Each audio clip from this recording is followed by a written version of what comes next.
Richard C. Cook on with us. We've had him on before, but I want to have him on a lot more often during these economic crises that are intensifying. Writes for the Washington Post, Space and Security News, consulted for NASA, worked in policy there at the Treasury Department. He's an analyst, and he says the globalists the international financial elite are engineering this by design, trying to push us into World War III to destroy the United States. And since the IMF and World Bank documents say that, I agree with him. Waiting in the wings is Bob Chapman, who's been kind enough to be joining us the last few days as we watch this. Bank runs at Countrywide, that happened months ago. They said that was the end. Then we had it with the Indy Bank, $34 billion. IndyMac, now they don't have money for people. This started Friday. We're now 4 banking days into this, and they're turning them away. Other banks are running out of cash. There's other runs going on at certain branches of other banking systems. They've got a big list of other banks about to fail. Richard C. Cook, in closing, before I go to Bob Chapman, who I appreciate joining us, the mindset of the globalists from your studying them and what they're, brushing in more of what their master plan is, how they would like us to live. You talked about how they engineered the Soviet system, how they engineered the Nazi system to destroy Europe and Russia. That's their own documents. What they've got in store here for us to bring us into serfdom. Well, certainly a mass starvation is something that they're attempting to engineer throughout the world. We've seen this documented over and over again going back to the Club of Rome. And you're seeing with the tremendous increase in prices of food, with the prices of oil, that really cannot be explained by any rational mechanism.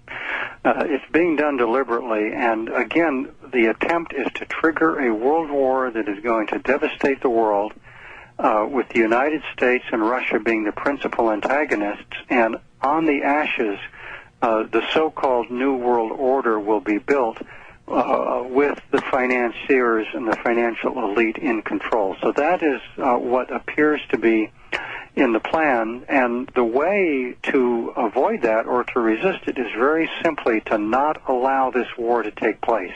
We have to do everything we can to keep the United States from escalating the current war and from starting the next war. We just have to realize, even if we're seeing more false flag events, even if we see a nuclear device exploded in American cities, we have to step back and realize this is all done to draw us into a big war, and that is what we have to resist. Richard, you've been studying these guys. You worked in and around the White House. Do you think they're green lighting? I get the feeling that, and analyzing things, it's more than a feeling, but to use that as a turn of phrase, that they're going for broke. These guys are going for broke. They've entered the danger zone. They know they're exposed. They know the world's rallying against them. People are finally waking up to them, and they're going for broke.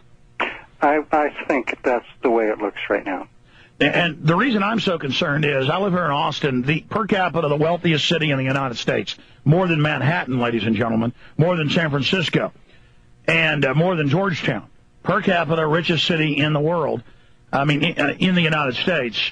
Paris or London would be the richest in the world, or maybe Luxembourg, its capital. But I know people that know billionaires. I know billionaires. I know a lot of people that are in the power structure. They have, for the last 4 years, been leaving the U.S., completely leaving. The top, I checked a few weeks ago, the top 10 richest people in Israel left, sold their houses, sold their local holdings, and left Israel. When I see them pulling out of Israel, pulling out of the U.S., it makes me think, oh, my God, they are really going to do something to both countries. Yes, and I've been hearing the same things. So what do you think they're planning to do?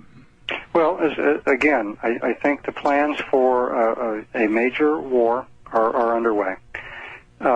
Possibly nuclear, maybe probably nuclear, and involving the United States and Russia.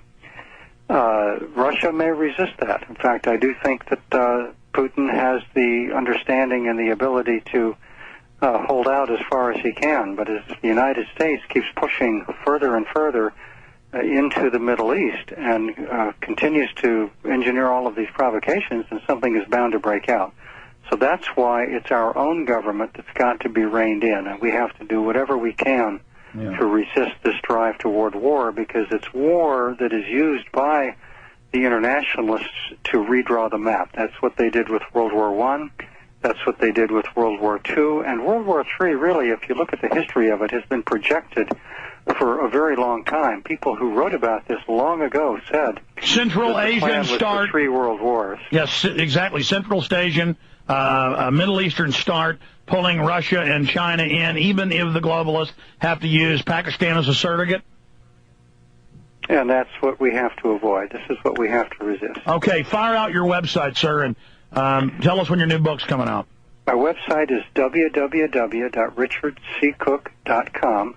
That's where my book, Challenger Revealed, is advertised. I have a new book called Behold These Truths, The Hope of Monetary Reform. It's supposed to be published this fall by Tendril Press. And I have a new article out today on global research. It's called Status Report on the Collapse of the U.S. Economy. All right, I want to get you back up in the next week and really have you contribute to the broadcast. We really appreciate and respect your input. Mr. Cook, thank you. Okay, thank you, Alex. All right, there he goes, ladies and gentlemen. I know that Bob Shevin had a chance holding the last 5 minutes to hear what Mr. Cook was talking about. He is convinced, working in the White House and the Treasury, of course he worked in intelligence as well, that the globalists are engineering this and are in control. It's just that some of their mid-level minions are panicking, realizing they're not part of the inner circle and are going to be crushed, Bob. You believe they are losing control, or perhaps you can expand for our understanding, detail more of your analysis, Bob. And we continue to see an uptick in activity in the Arctic, and that's why the Arctic fleet is being reformed by Russia. And at the same time, we saw the unilateral movement and the usurpation of a province that's belonged to Serbia for a couple of thousand years, given to a gang of Muslim criminals who happen to be friends of the United States government, which is very fitting.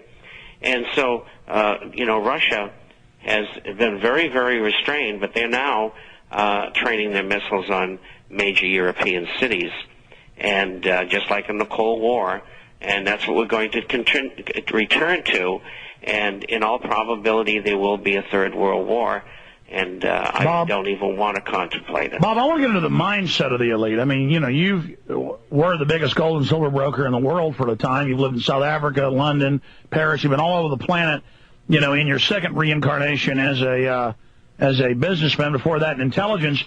Looking at this, I mean, elites throughout history do go crazy. Napoleon got kind of wild. Hitler did. We see a lot of the Roman emperors going crazy. But these international bankers used to be pretty cool, didn't want to take too big a risk. It seems like they have just gone like they have rabies or something. And I want to address them first, and then talking about special forces, black op commanders, the generals. We know they've fired scores of them, Fallon leaving. The good news is they're real generals who are even, cold-blooded New World Order people. They still are saying, no, this is bad for us. They owe some allegiance to, the U.S., at least on the surface, or at least self-preservation, not wanting World War III and to go down in the history books as mass murderers like Adolf Hitler. To look at this intellectually, it is so out of control.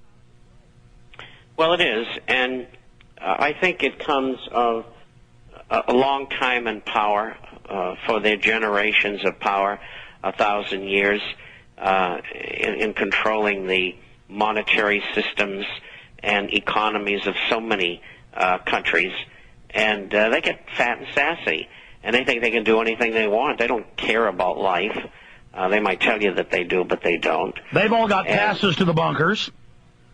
Pardon me? They've all got passes to the luxury bunkers. Well, we have to make sure they don't reach them. But be as it may, they have begun so many wars, thousands of them, over the last 1,000 years, that yes, they would instigate a third world war and a nuclear war to serve their ends. And they know some of them are going to be incinerated in the process, but that's how they perpetuate themselves. No, you're right. In fact, they write about it. They are into being the most extreme. They are suicidal nihilists in one of their words. They are bored, and they like giant piles of dead bodies and smoking cities and black uniforms and death. And I guess the public's become decadent and gotten captured by their mind control, and we're going to, I guess, be part of the entertainment for them. But I don't see them getting away with it. I mean, the way they put out the GMO foods that they know are bad, the way they use DU everywhere, the way they, just everything they do, it's just, they really are devils, Bob.